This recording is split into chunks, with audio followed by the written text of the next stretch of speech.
Kursi.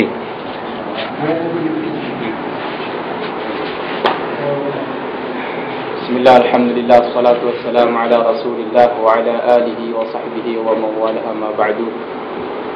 Tuan-tuan yang mulia, sungguhnya tujuan kita hidup di dunia ini adalah bagaimana kita menyempurnakan iman dan amal kita, hadirin.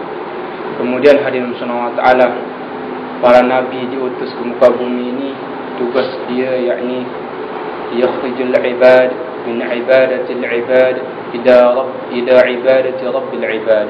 Ini untuk mengeluarkan yakhrijul ibad, ini mengeluarkan hamba dari penghambaan terhadap hamba kepada penghambaan terhadap rabbil ibad, yakni Tuhannya hamba. Jadi hadirin subhanahu wa ta'ala, para nabi diutus untuk meneruskan keyakinan manusia bahawa yang hak disembah, yang patut disembah hanyalah Allah Subhanahu wa taala. Selain daripada Allah Subhanahu wa taala adalah makhluk tidak bisa datangkan manfaat atau mudaratan kepada Allah Subhanahu wa taala. Dan hadirin subhanahu wa taala, pelajaran iman atau ilmu iman boleh kita dapatkan dengan duduk di majlis macam ni. Kemudian pun boleh kita tanya kepada ustaz atau ustazah Google. Google dekat internet tu ketik apa saja pun boleh dapat dekat sana. Ustaz Google namanya, atau paman Google.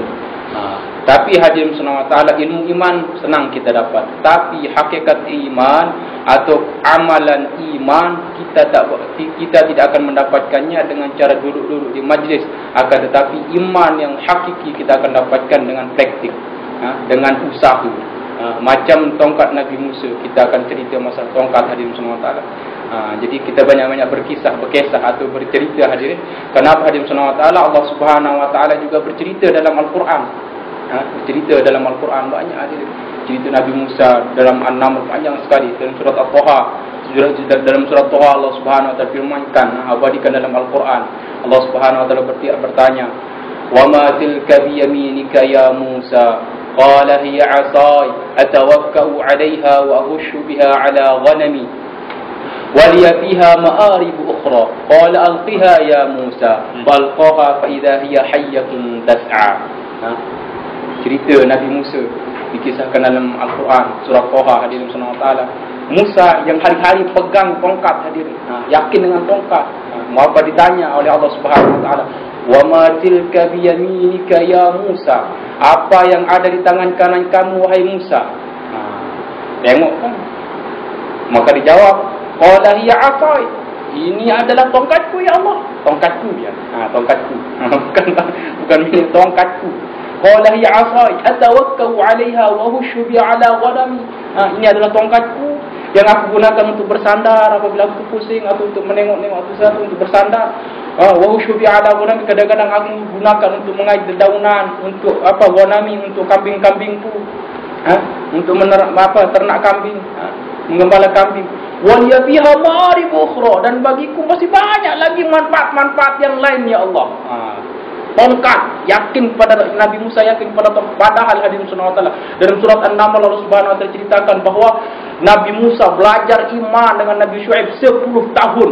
Masih juga belum betul keyakinannya hadirin subhanahu wa ta'ala. Karena dia mau diangkat oleh jadi Nabi, maka dikeluarkan kebesaran dia terhadap makhluk.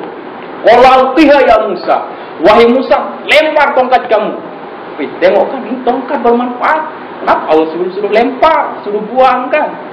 Tapi ini ada karena belajar iman juga kan. Ini kan perintah Allah. Perintah Allah lebih tinggi dari segala-galanya. Walaupun tak sesuai dengan otak, kena kerjakan perintah Allah. Tapi apa pula ya nak lempar tongkat ni? Tongkat kan bermanfaat. Sudah saya beritahu sama Allah tadi ni. Qul alqiha ya Musa. Lempar tongkat kamu wahai Musa. Maka dilempar tongkatnya Nabi Musa. Fa idza hiya hayyatun tas'a.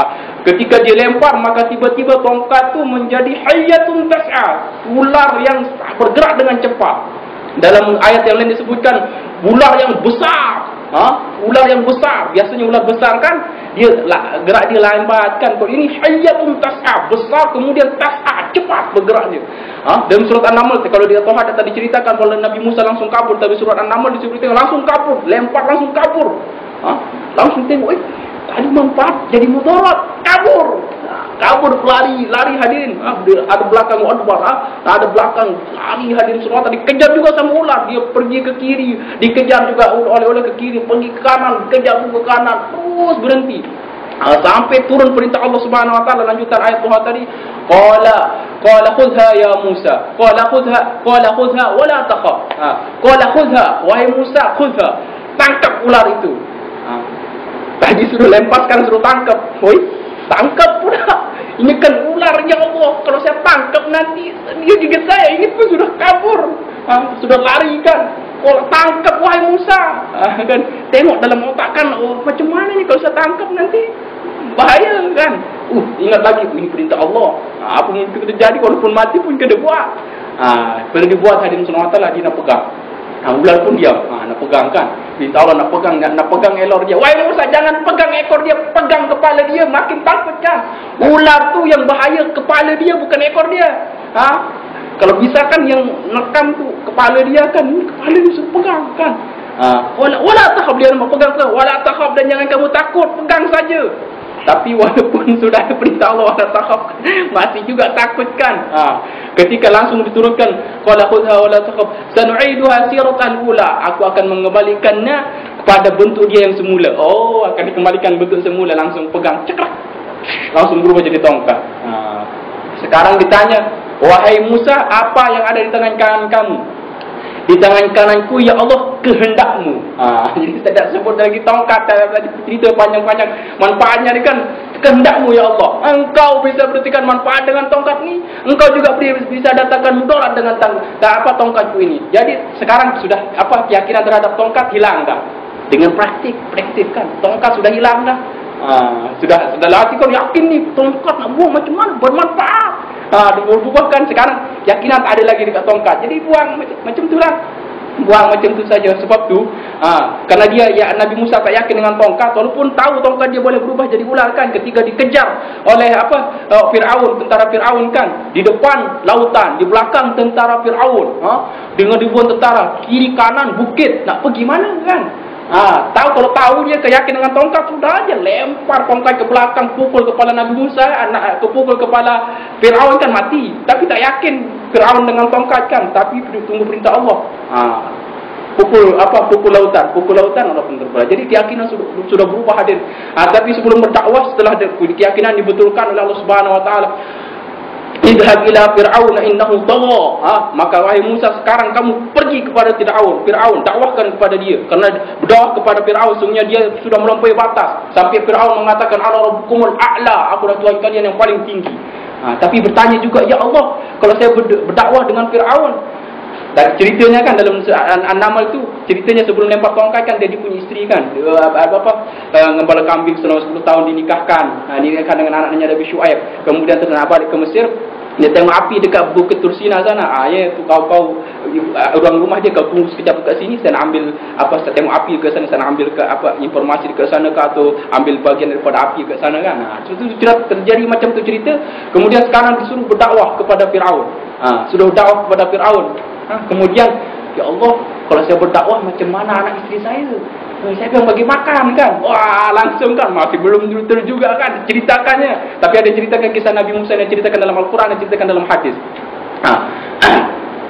Suruh siapa yang bagi makan kalau saya dakwah, siapa yang bagi makan anak isteri saya? Saya tinggal ke bawah sana kan. Dakwah kan, dakwah saja. Aku yang kasih makan, aku yang bagi makan kepada anak isteri kamu, sebagaimana aku bagi makan kepada kamu kan. Tapi masih belum juga yakin. Macam ni. Sekarang wahai Musa, ada batu kan, pukul batu gitu. Pukul, tuh ada lagi batu di dalam kan. Pukul lagi Musa, pukul terbelah lagi kan. Pukul lagi, pukul yang ketiga kali langsung terbelah. Ketika itu ada apa? Pernah dengar cerita? Ular, pandai. Pernah dengar cerita berarti ya. Ada ular yang sedang memakan dedaunan yang hijau, masih basah bukan kering. Ada ular di 3 lapisan batu, ada ular yang sedang memakan lapisan daun sambil bertasbih. Ada yang pernah belajar tak cerita Nabi Musa? Tasbih ulat apa? Subhana man yarani wa ya'rifu maqani wa yasma'u kalami wa huwa yarzuquni wa la yansani. Ini tasbih ulat hadirin di dalam batu. Subhana man yarani, segala puji, segala sanjungan bagi zat yang maha melihat aku, wa ya'rifu makani, dan yang mengetahui tempat kediamanku, wa yasma'u kalami, dan yang mendengar perkataanku, wa yarzuquni wa la yansani, dan dia senantiasa memberi rezeki kepadaku, wa la yansani, dan tidak pernah lupa memberi rezeki kepadaku. Langsung Nabi Musa sujud. Ular saja dalam 3 lapisan batu masih dibagi rezeki oleh Allah Subhanahu Wa Taala, apalagi isteri saya di luar batu. Yakin kan, betul kan? Sudah praktik. Allah kan Subhanahu Wa Taala. Banyak lagi nak cerita kan, tapi tak sesuai kan. Cerita panjang lebar kan. Dalam Al-Quran tu cerita panjang Allah Subhanahu Wa Taala. Wah, asal kita nak baca hadirin. Cerita Nabi Musa. Pelajaran yang harus kita ambil hadirin Subhanahu Wa Taala di sini adalah tugas para nabi dan kerja nabi dan kerja kita hadirin untuk merubah keyakinan daripada yakin kepada makhluk menjadi yakin hanya kepada Allah.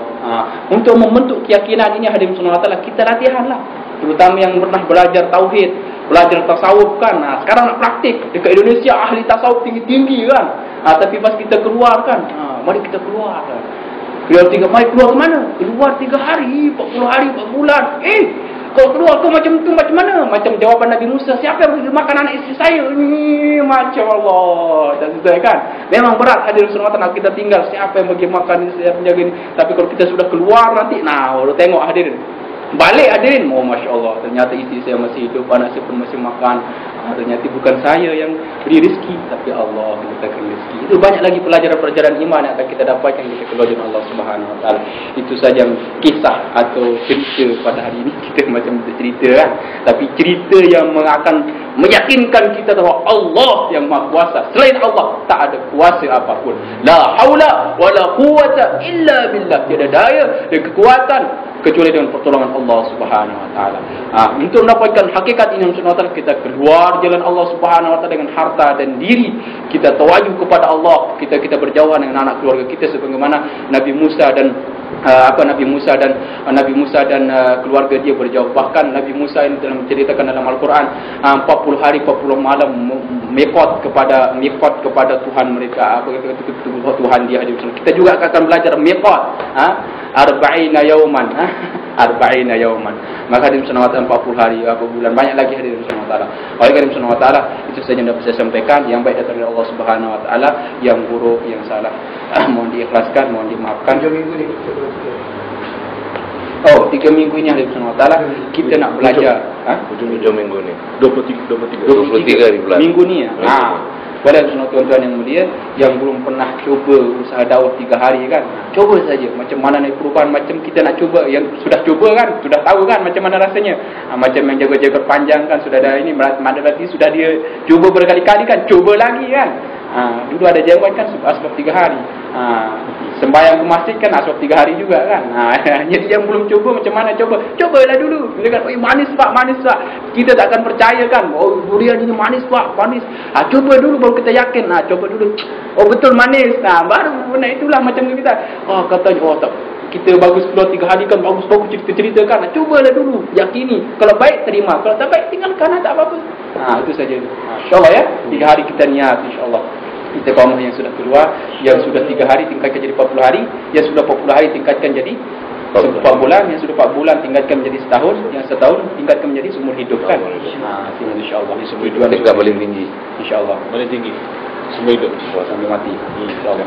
Yang baik insyaAllah kita tutup oleh dengan kepada majlis sampai mati macam ni. Amin. Boleh 3 minggu